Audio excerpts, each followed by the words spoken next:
Good evening, I'm Steve Hensley. A southern Kentucky man is accused of breaking into a flea market, then was confronted by the booth owners he was accused of stealing from.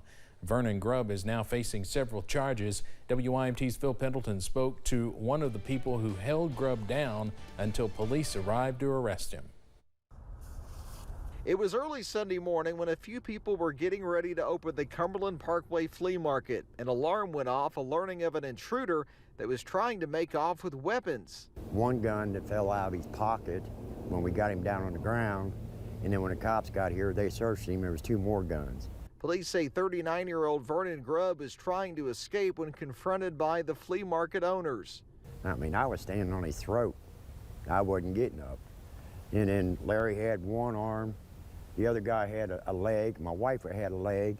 Finally, they went in and got a rope, tied his legs together. Willen says this is not the first time that he's been the victim of someone trying to steal from his booth. Apparently, he was on meth or something, because, I mean, like I said, it took all four of us to hold him down. We also determined that he was a convicted felon, so he ended up being in possession of firearms that he had no right to be in possession of, in addition to the theft charges and the burglary. Willen says Grubb was seen in the flea market the day before, but what's bizarre is how they say he broke in. You got these air conditioning vents that sits right down on the ground.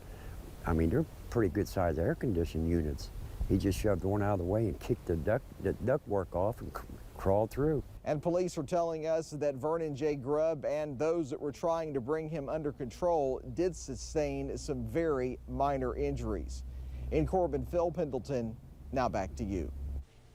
Vernon Grubb was taken to the Laurel County Detention Center where he is facing multiple charges.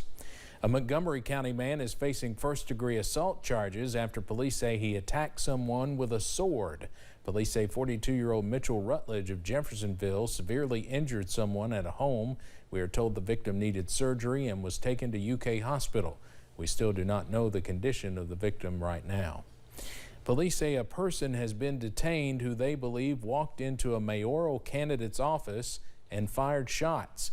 The situation unfolded just after 10 a.m. today in Louisville. This is where Louisville mayoral candidate Craig Greenberg has an office. Metro Council President David James said that someone went into Greenberg's office and fired multiple shots at him. Both James and Chief Erica Shields say they believe Greenberg was the target. James called it an assassination attempt. Greenberg tweeted about the situation just before noon, saying, quote, "My team and I are fortunately all safe. We are all with LMPD now. I will provide an update as soon as possible. Thank you for the outpouring of support." Louisville Police Department Chief Erica Shields believes the attacker acted alone. She had this to say about the event. Mr. Greenberg and his staff were successfully ushered away from the building, and he was not struck in his person, although it does appear as though a round did strike a piece of his clothing. So far, there's no word on a motive. Governor Andy Beshear also tweeted out a response to the shooting, saying, quote, "I was appalled to learn about the attempt on Craig Greenberg's life. I have spoken with Craig and I am grateful that he is physically unharmed. Violence is never the answer. Brittany and I are holding him close in prayer."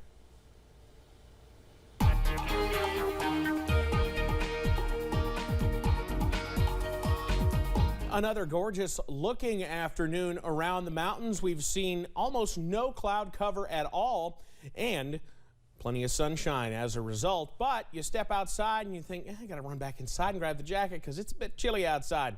High knob camera at UVAY is at the moment sitting right at freezing as the sun continues to set. Pine Mountain camera along US 119 also beginning to calm down out there this afternoon. Temperatures remain in the middle and upper 30s for many of us, though you get into the Cumberland Valley, you're down into the low 40s. All the clouds beginning to move out after some of that around this morning, maybe a couple of flurries.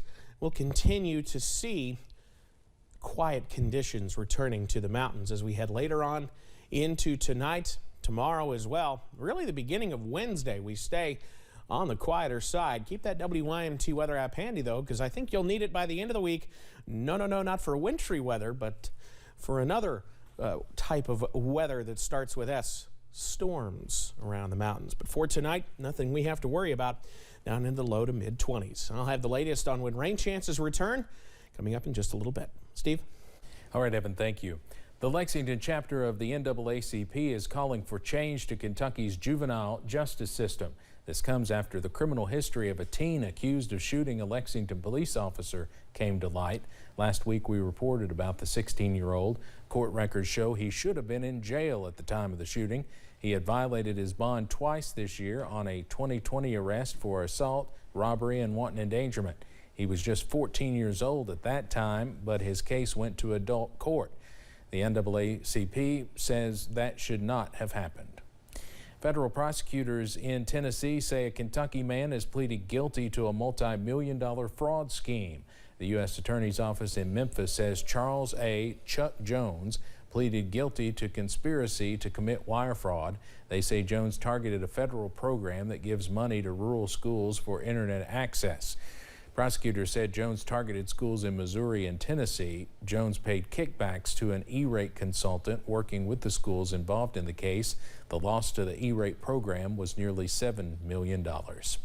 Kentucky State Police in Moorhead are trying to return unclaimed items that were involved in a string of storage unit thefts. Those thefts occurred in Rowan and Fleming counties in 2020 and 2021. If you had a storage unit broken into during those time frames, you're asked to contact Kentucky State Police Detective Reynolds. We have that number for you there on your screen, as well as his email address. 8-year-old Jackson Banks of Letcher County has been making waves in motocross racing. Yes, I said 8 years old. WYMT's Chas Jenkins sat down with his family to find out what inspired this. Like father, like son. A family legacy of racing. My number was 13. I just felt like when he was born, he was going to be a racer. His birthday was 1/3/1/13. He's destined to be a race car driver. 8-year-old Jackson Banks taking up motocross racing. We started in June of 2020, and we just bought him a little motorcycle and started going to the racetrack. He wanted to go, and we took him. Loving the thrill of the race, showing competitive spirit. My dad raced and my uncle, and he raced, and I used to go watch him, and I just started, I wanted to race it. Like when I jump, that's my favorite part probably. Always looking out for his son's safety. Calling back to a motorcycle accident he suffered when he was younger. If we get home and he's not got hurt, I feel like we've had a really good night. So that's kind of how I feel about that. But he's real competitive. He likes to win, and so that's where he's at. So he's been doing real good. Sure has. Looking towards the future of where his career will go. Basketball, I like playing that, and I like motocross, and I want to be a sprint car rider when I get older. That's what I want to do, race sprint cars. It's racing. It's the same thing as late models. In it to win it, like his father before him. In Letcher County, Chas Jenkins, WYMT Mountain News. Banks says his son's first race of the upcoming season will take place the first week of March. Coming up on Mountain News at 5:30, Valentine's Day can be difficult for those who experience a breakup or loss. We talked to a woman about how she created a support group for the brokenhearted. And for all of you folks who love the mild air, I've got a treat for you in the forecast, at least for a little bit. The latest on the way.